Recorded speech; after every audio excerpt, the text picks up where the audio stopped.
Bonsoir, bonsoir Mamoudou. Des lutteurs payés pour être des nervis à leurs heures perdues, suffisant pour faire des dégâts, n'est-ce pas?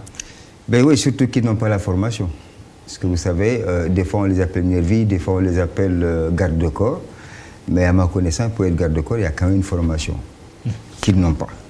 Et donc il est clair qu'il y a des dégâts s'ils se mettent dans la peau d'un garde de corps qu'ils ne connaissent pas comme spécialité, disons. Et puis c'est dans les deux sens, non seulement ils peuvent par leur acte blesser ou voire commettre l'irréparable, mais il arrive qu'eux-mêmes qu'ils y trouvent la mort. Ça arrive souvent. Vous savez, Ndiaga Diouf, par exemple. Vous savez, bon, j'entends dire que Ndiaga Diouf était lutteur, que Dieu ait pitié de son âme, mais je n'en suis pas sûr. Parce que pour être lutteur au CNG, en tout cas aux yeux du CNG, il faut être détenteur d'une licence. Et je ne suis pas sûr qu'il en avait une. C'est ça qui fait que le CNG presque n'a jamais reconnu qu'il y a des lutteurs qui sont des nervis. Aujourd'hui, vous le reconnaissez? Non, en fait, nous l'avons toujours su. Et ce n'est pas une nouveauté, cette affaire. Il y a d'anciens champions qui étaient souvent accompagnés d'hommes politiques, mais sans violence. Maintenant, vous savez, on m'a posé la question de savoir qu'est-ce que le CNG prévoit. Non, le CNG ne prévoit rien du tout. Le CNG prévoit des textes et une réglementation pour gérer la compétition et les lutteurs dans l'enceinte et dans la compétition. C'est des décisions personnelles. Peut-être que nous pourrions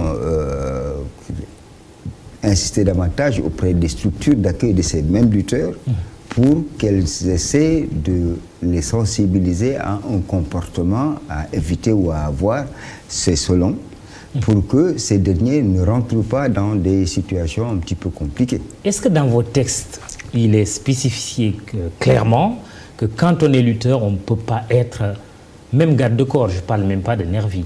Mais Mamoudou, est-ce que vous pourriez me citer une fédération, quelle que soit la discipline, dans laquelle on trouverait ce genre de choses-là dans ces textes? Ça n'existe pas.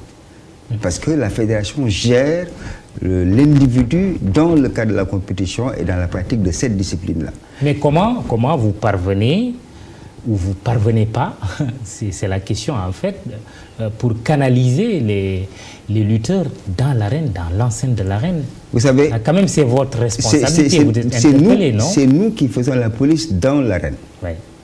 Nous avons des superviseurs, nous avons des surveillants, etc., plus l'apport des forces de sécurité qui règlent nos problèmes. Mais c'est encore une fois, il s'agit de l'arène.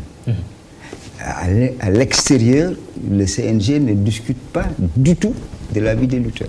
Et vous dégagez votre responsabilité? On ne dégage pas, il ne s'agit pas de dégager. Nous avons sensibilisé, nous avons parlé à qui de droit pour leur demander de faire en sorte qu'il y ait un minimum de discipline, un minimum de comportement à avoir pour les lutteurs. Et je voudrais également signaler que tous les lutteurs ne sont pas impliqués dans ces histoires-là. Bien sûr, tout à fait. Il y en a qui refusent catégoriquement de s'impliquer parce que au-delà de la campagne présente, la campagne électorale qui fait que certains politiciens ont besoin de gros bras. Bon, on en sort à partir du 26. Qu'est-ce qu'ils vont faire, ceux-là? Okay? Donc, ils sont lutteurs. J'ai entendu dire, ouais, bon, ils restent longtemps sans lutter. Mais ce n'est pas une raison. C'est une décision personnelle que les lutteurs peuvent prendre ou peuvent être amenés à prendre pour des raisons qui leur sont propres. Par rapport aux politiciens eux-mêmes, par rapport à eux-mêmes, par rapport à un entourage, je n'en sais rien du tout. Mais ce que je peux vous dire, c'est que le CNG est prêt. Et chaque fois que cela s'est fait, c'est la sanction. C'est-à-dire que quelqu'un qui est impliqué dans ces choses-là, on retire la licence. C'était ça ma question. Ah oui, on retire la licence. Il est prévu des sanctions. Ah oui, tout à fait. Mais encore faut-il que ce lutteur-là soit impliqué dans des choses répréhensibles. Et qu'il ait une licence délivrée par... S'il est lutteur. S'il est lutteur. Et c'est toute la différence. Parce qu'il y a beaucoup de gens qui se disent lutteurs, qui ne le sont pas, parce que pour être lutteur et considéré comme tel, il faut être détenteur d'une licence. Ce que beaucoup d'entre eux n'ont pas. Et j'entends souvent des gens dire qu'il y a 10 000 lutteurs. Non. Officiellement, ils sont à peu près 3 000. Et là-dedans, il y a beaucoup plus de pratiquants de lutte simple que de lutte avec frappe. Alors, la dernière chose, c'est que, est-ce que vous avez envie de dire à ces lutteurs, conseil, restez dans l'arène, ne franchissez pas le pas de l'arène politique? Je devrais dire plutôt répéter. Parce que depuis 2000,